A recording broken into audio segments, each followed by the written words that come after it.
Պարոն Ասլանյան, Տավուշի մարզից սահմանազատում սկսելու համար, եթե քարտեզներ չկան, ինչպես է Նիկոլ Փաշինյանը հայտարարում, որ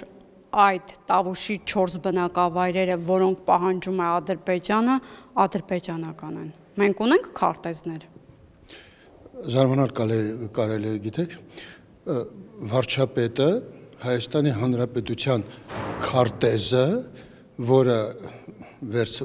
սարքված էր բանով, հստակ ցույց էր տալիս եւ հստակ դա քարտեզ է, բա ինչ է։ Վարչապետի ձեռքինը քարտեզ չէ։ Վարչապետի ձեռքի այդ քարտեզով, որը Հայաստանի քարտեզի մանրակերտն է, Տավուշի 4 բնակավայրերը, որոնք Իհարկե չեն մտնում այդտեղ, որովհետև դրանք երբեք չեն եղել Հայաստանի սահմանից ներս։ Բայց որ քարտեզներով, որ տվյալներով է դրանք Ադրբեջանի պատկանում։ Ոչ, դա այն քարտեզը, որ այդ քարտեզով Ալմատիի հուշագրով մեզ ճանաչել է միջազգային հանրությունը եւ ՄԱԿ-ը։ Կա կոնկրետ, դա եմ ուզում հստակեցնել, որ թվականի քարտեզով։ Ալմատիի հռչակագիրը 91 թվականին, որով Հայաստանը դարձել է ՄԱԿ-ի անդամ։ Ասլանյան, դուք ինչ եք կարծում սահմանազատման դեպքում, եթե այդ 4 բնակավայրերը անցնեն ադրբեջանական կողմում, արդյոք պաշտպանական գիծը այդ սահմանում չի խախտվի եւ սա լեգիտիմ դուրս չի բացի Ադրբեջանի համար հետագա առաջխաղացման համար։ Զարմանալ կարելի է, գիտեք, ձեր հարցադրման մեջ, եթե Ադրբեջանն ու Ռուսաստանը ցանկանան առաջխաղացում ունենալ, թե այդ գիծը որտեղ կլինի ոչ մի նշանակություն չունի։ Այստեղ մենք ճշտում ենք մեր հայրենիքի իրական սահմանները, իրավաբանորեն, դե յուրե, որպեսզի կարողանանք ասել, այս սա մերն է եւ վերջացավ գնաց։ Խոսում եք Ռուսաստանի հետ հնարավոր հարձակման մասին։ Ոչ թե Ռուսաստանի հարձակման մասին, ես կարող եմ ու ես ոնց ասեմ, այս բոլորի հետևում ռուսական կայսրությունն է, մեծապետական շովինիզմը։ Դուք լսեք Զախարովային, լսեք մյուսներին, տեսեք թե ինչ են նրանք խոսում։ Նրանք ուղղակի մեզ սպառնում են եւ ես կարծում եմ, որ հենց նրանց գործակալներն են, որ այստեղ ամեն տեսակի խառնակություններ են բարձրացնում, որպեսզի ապակայունացնեն երկրի վիճակը։ Ում նկատի ունեք, փակագծեր կբացեք։ Դաշնակցությանը եւ այն բոլոր մարդկանց, ովքեր այսօր մի մասը եկել խրամատավորվել է ազգային ժողովում, մի մասն էլ դրսում եւ ամեն ինչ անում են, որպեսզի մեր պետականությունը ոչնչացնեն, որտեվ դա իրենց ձեռք չի տալիս։ Դա նրանց համար մեծագույն ցավ է, որ Հայաստանը գնում է պետության ու պետականության ճանապարհով։ Նրանք չեն կարող եւ երբեք չեն եղել պետականամետ։ Բոլոր այն խոսքերը, բոլոր այն արտահայտությունները, բոլորը կեղծ են այնքանով, որ նախորդ տարիներում մենք այսպես եթե դուք իսկապես սիրեիք հայրենիքը, նախորդ տարիներում երբ Հայաստանի այսօրվա Հայաստանի սահմանից տասնյակ ու ինչ որտեղ հարյուրավոր կիլոմետր էր հեռու էր սահմանը, առանց որևէ մեկի խանգարման կդնեիք մեր սահմանները կսահմանազատեիք, կդնեիք կամրացնեիք մեր երկիրը եւ կասեիք սա մերն է, իսկ երբ թշնամին մոտենար չէր կարողանալու անցնել։ Այդ ամբողջ տարիների ընթացքում անտերը դուրս թողեցին երկիրը, թալանեցին, լափեցին, ինչ ասես արեցին, բացի երկիրը նայելուց, եւ այսօր եկել են, չգիտես ինչու, հայրենասեր են ձևացնում, լսեք, հայրենասիրությունը ձևի մեջ չի, հայրենասիրությունը բովանդակության մեջ է։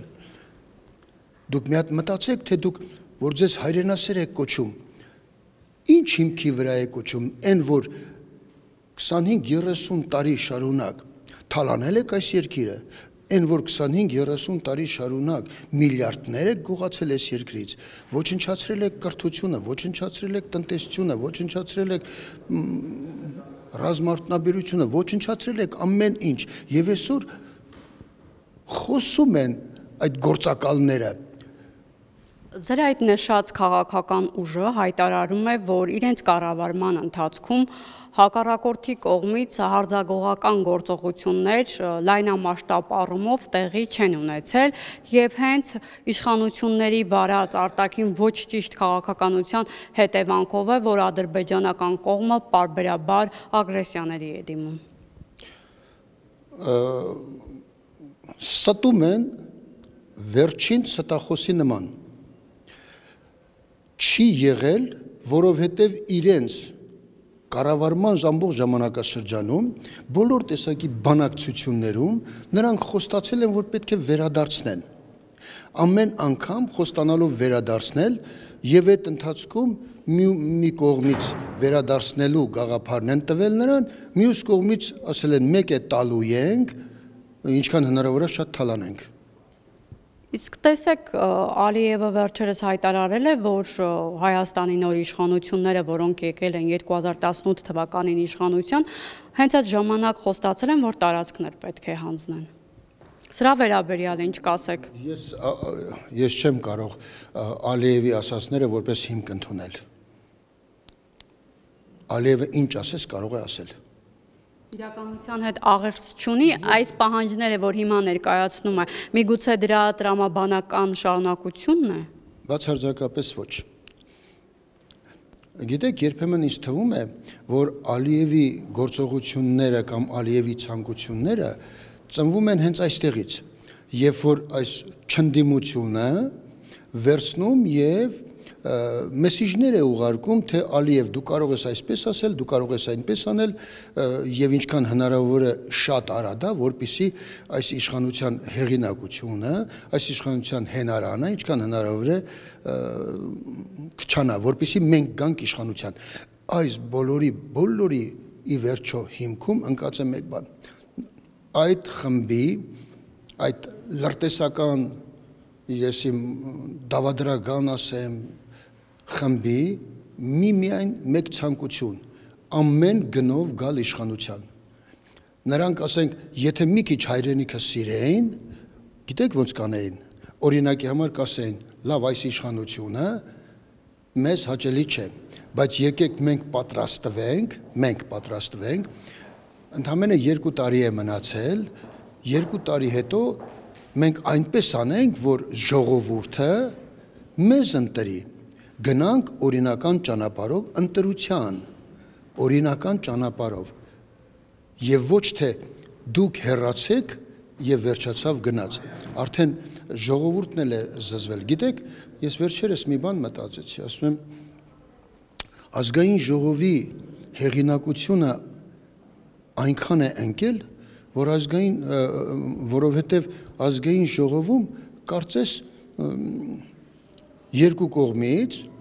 հավաքվել են այսպիսի մի վիճակի, հասել են այնպիսի մի վիճակի, որ իրար վրա կարծես ցեղ շպրտելու քաղաքականություն է տարվում։ Անձամբ ես օրինակ կուզենայի, որ այսուհետև բացարձակապես օրինակ մեր կողմից, եթե նկատել եք, ես անձամբ երբեք չեմ վեր կենում եւ նրանց ասածներին ինչ որ հակադարձում, որովհետեւ պետք է ոչ թե հակադարձել, այլ պետք է գլուխը կախ մարդը իր հայրենիքի համար անի այն, ինչ հայրենիքը այսօր ուզում է, հայրենիքը կարիք է զգում դրա։ Ստացվում է, որ մեր երկիրը այս պահին անվտանգային լուրջ մարտահրավերների առջև է կանգնած, թշնամին նորանոր պահանջներ է ներկայացնում եւ իշխանությունն ու ընդդիմությունը միմյանց հասցեին տարբեր քննադատություններ են հնչում, միմյանց մեղադրում են հանձնելու, չհանձնելու մեջ։ Որն է լինելու ելքը։ Ելքը բոլոր դեպքերում կա, այն ինչ որ կա, այսօրվա դրությամբ անկախ նրանից, որ այս չնդիմությունը բոլոր տեսակի խարդավանքների է դիմում, բոլոր դեպքերում լավ թե վատ մեր իշխանությունը անում է ամեն ինչ, որպեսզի երկիրը հանի այս ծանր վիճակից։ Երկիրը ծանր վիճակից հանելու մասին եք խոսում, բայց ոսկեպարծիներից մեկը, որը մասնակցել էր Նիկոլ Փաշինյանի հետ հանդիպմանը, բառացիորեն հայտարարել է, որ Փաշինյանը պատերազմով է սպառնացել, նշելով, որ եթե Տավուշի բնակավայրերի Ալիևի պահանջը չկատարվի, ապա Ռուսաստանը, Պակիստանը, Ադրբեջանը և Թուրքիան հարձակվելու են Հայաստանի, մասնավորապես Սյունիքի ուղղությամբ։ Ինչու ենք նման սպառնալիքով խոսում գյուղացու հետ և փորձում համոզել հանձնել այդ տարածքները։ Ես դա չեմ մեկնաբանի։ Ինչու՞։ Ոսկեպարծին հիմա ստում է։ Ես չեմ մեկնաբանի դա։ Ըստ ձեզ չկա այդ վտանգը։ Ես ասացի չեմ մեկնաբանի դա։ Պարոն Ասլանյան, բոլոր դեպքերում, եթե 4 գյուղը հանձնվի, արդյոք անվտանգային լուրջ խնդիրներ ավելի չի խորանալու և օրինակ Լոռու մարզը սահմանային կարգավիճակում չի հայտնվելու, ճանապարհը չի թիրախավորվելու Ադրբեջանի կողմից։ Եկեք նաև եթեով չխոսանք։ Այսինքն բացառում եք, որ Եկեք նաև ոչ, եկեք նաև եթեով չխոսենք։ Եթե ինչ եթե առայժմ դեռ գնում են բանակցություններ։ Ինչ պահանջներ ունենք մենք այդ բանակցություններում, օրինակ, արդյոք կա երաշխիք, որ Ադրբեջանն էլ մեր պահանջները կբավարարի, այդն է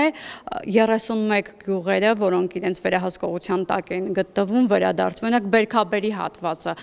որի մի մասը ադրբեջանական վերահսկողության տակ է գտնվում, երաշխիք կա, որ մեզ են տալու։ Յուրաքանչյուր երկրի երաշխիքը ինքն է։ Այդ 31 գյուղերի կենսական անհրաժեշտության հողերը այո դրված են սեղանին եւ մենք ասում ենք այն ինչ որ մենք կտանք, այն ինչ որ ձերն է կտանք, բայց այն ինչ որ մերն է դուք էլ պետք է մեզ տաք։ Եվ գնում են բանակցությունները հենց այդ շրջանակով։ Բայց Ադրբեջանը կտա։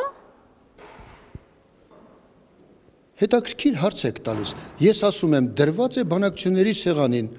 մենք ինչ որ ձերն է կտանք, այն ինչ որ մերն է դուք պետք է տաք մեզ։ Եվ վերջ, կարիք չկա նորից կտա, չի տա, ես չգիտեմ։ Չի տա, մենք էլ չենք տա։